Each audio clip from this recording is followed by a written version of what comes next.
This may look like a very ordinary piece of A4 paper to you.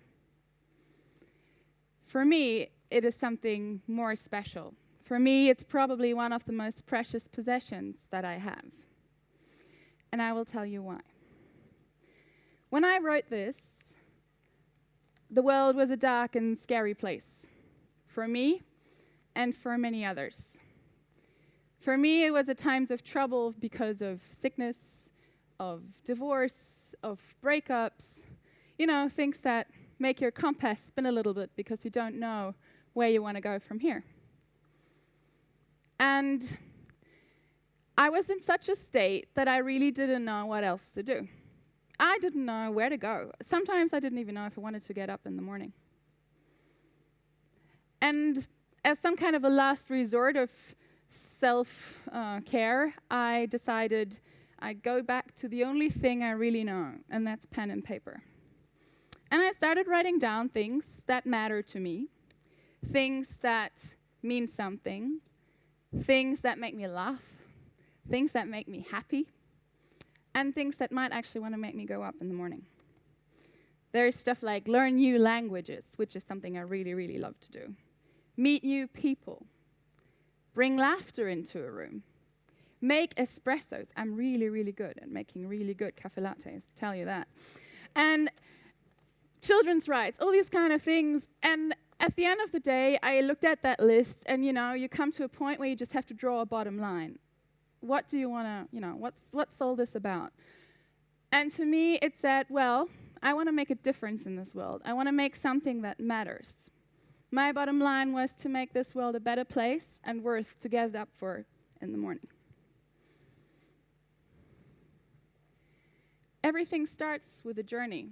If you have defined your purpose the way I did, because that's how I see it, that was my purpose, you have to take that first step. So had somebody told me back then that 10 years down the road, I would have visited almost every continent of this planet, and I would have seen so many beautiful places of this earth, I wouldn't have believed them because I didn't even have a passport back then. I had an ID card. That was sufficient to get me from Germany to Sweden.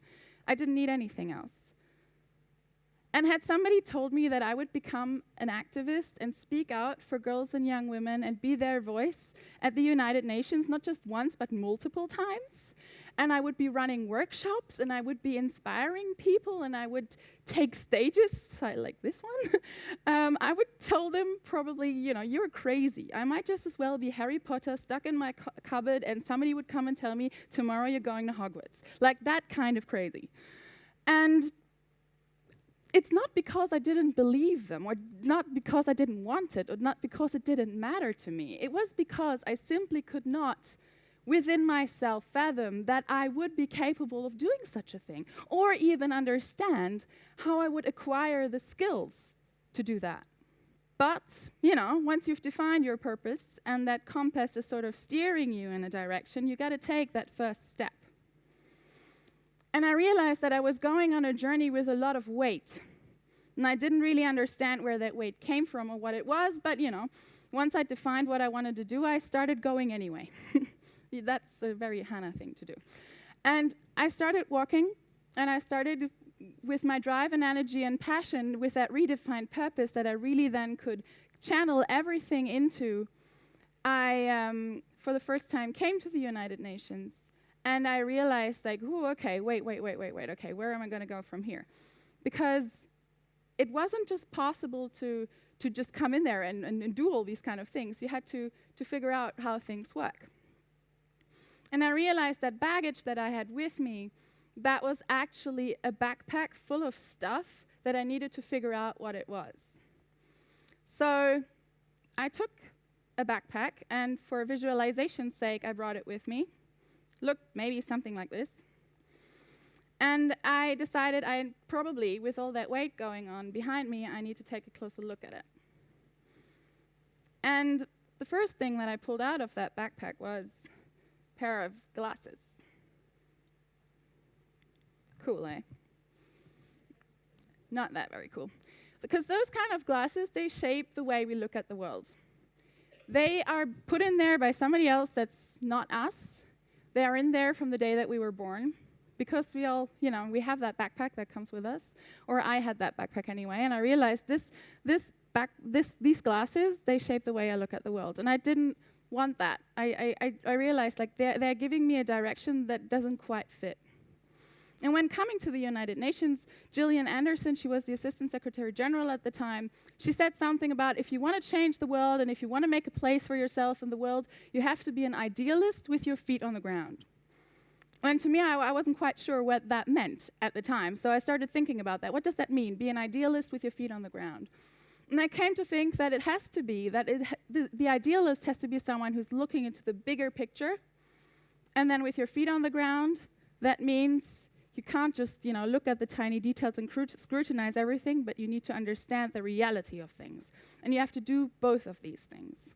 So those glasses, they help me with some kind of direction, with an idea, similar to the compass that leads me somewhere. But the glasses also mean that I have to take them off every once in a while to really see what the world around me really means. And with that came the realization that if you have those glasses, that means just seeing isn't sufficient. You actually have to listen. So not only do you need glasses, you also need hearing aids, because we're really bad at actually listening and actually hearing what the other person is saying, of actually making sense of what the other person is saying. So we really, really have to figure out how can we not have the glasses stuck on our heads and not have the hearing aids screwed up to high enough volume, but to make those work together. But we both have to pack them carefully into that backpack, because we need it. Because I started to think that if I have that backpack with all the stuff that's in there, the preconceptions, the ideals, the norms, the stereotypes, and that glasses that make navigating sometimes difficult and sometimes really helpful, then everybody else must have that backpack too. It can't be just me. And if I were to carry that backpack rather than having it on my back, but actually on the front, and tell people about what all of this is about, that I'm having glasses and that I need hearing aids, then I figured there's probably a bunch of things in this world that we can put into that backpack that will make us navigate around it so much easier. So I want to share with you 4 of these things. One of them is binoculars, not a magnifying glass. These are binoculars. And the trick with binoculars is you can look really far. You can really create that vision. You can see long distance. But you can actually use it as a magnifying glass as well and look really, really close. But you have to have the binoculars with you when you're traveling, not just to look at the birds, but even in the journey through life, to actually have a look at the broader vision and the closer detail all at once. Being that idealist with the feet on the ground, wanting to make a difference, but also looking at the reality as it is. Then another thing that's super important to have in your backpack is a gift. Now this particular gift is the gift of feedback. And now you go, ooh, feedback, and it's the most precious gift we can possibly ever give to another human being, and yet we're so incredibly bad at doing it. Because if something's good, this is just the way it should be, right? So we just keep on walking. If something's bad, then we don't have the skills to actually share how we can make things better, how we can improve, and how we can interact as human beings in a better way. So the gift of feedback is something that we really, really have to learn and that we really have to make better. So if the piece of paper that I just showed you is one of my most precious possessions because it's 10 years old and it's still there, this particular piece of feedback comes from 28 brilliant young leaders who would definitely know what they're talking about. And if they give brilliant feedback to me, well, then that's got to mean something. So even in my crazy head that usually, is full of doubts and criticism, self-criticism, I'm really, really good at that, then they got to be right. There's got to be something in there. So it's the most precious gift that you can possibly have. So together with the vision of really wanting to achieve something and the gift of feedback, then something's got to happen. The next thing to put in your backpack is some kind of fire. And I chose the image of sparkles here because they're like little ignitions of fire. It's not just that one big flame that you have to be really careful about, but stuff that can spread, like ideas that are worth spreading. And these sparkles, they come to people, they reach people, they touch people, because we need to share. Sharing is caring is a very common phrase, and yet we do not share enough. We need to tell each other so much more openly what this is all about, what life is about, what we want to achieve, how we want to achieve it, because, somebody might actually want to help.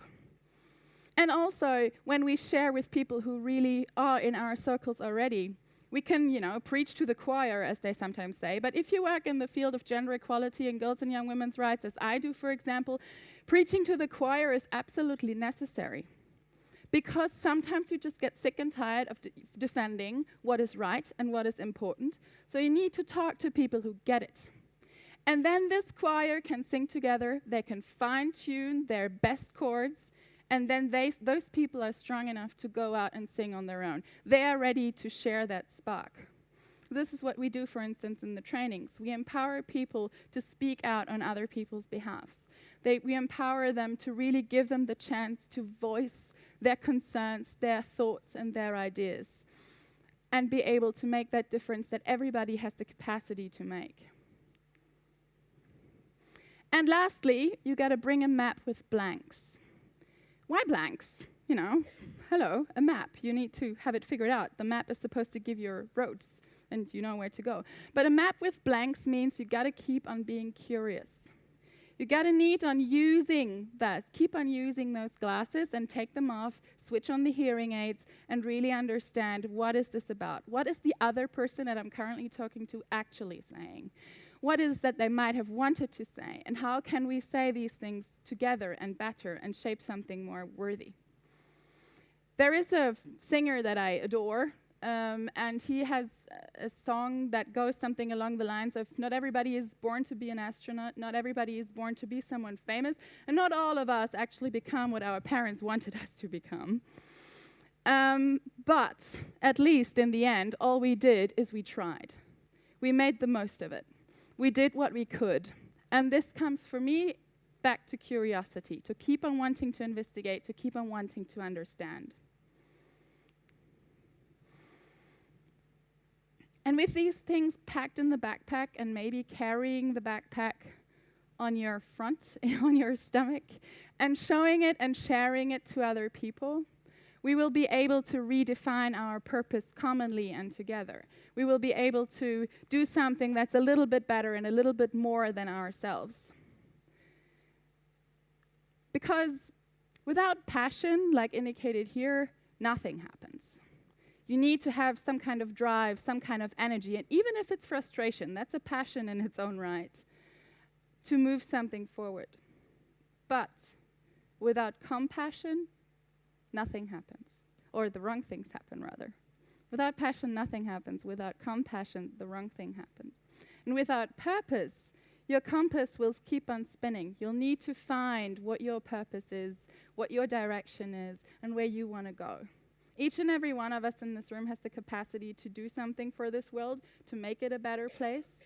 And it doesn't have to be huge things. I mean, yes, going to the United Nations is one of the biggest and amazing things that I was allowed to do in my life. But that's not the reason I'm doing it. The reason I'm doing it is because I want to make a difference. And that difference is small. That doesn't need to be the big things. And everybody can take that first step on the journey, and we can all take it together. I believe in doing things together. And I really hope that by maybe for you to take up a piece of paper and look at, what are you good at? What's your key skill? What makes you laugh? What makes you really happy? You will be able to draw a bottom line, define your purpose, and bring that purpose out into the world to make that difference that I know that you can make with the direction and the compass that you create yourself. So with that, thank you very much.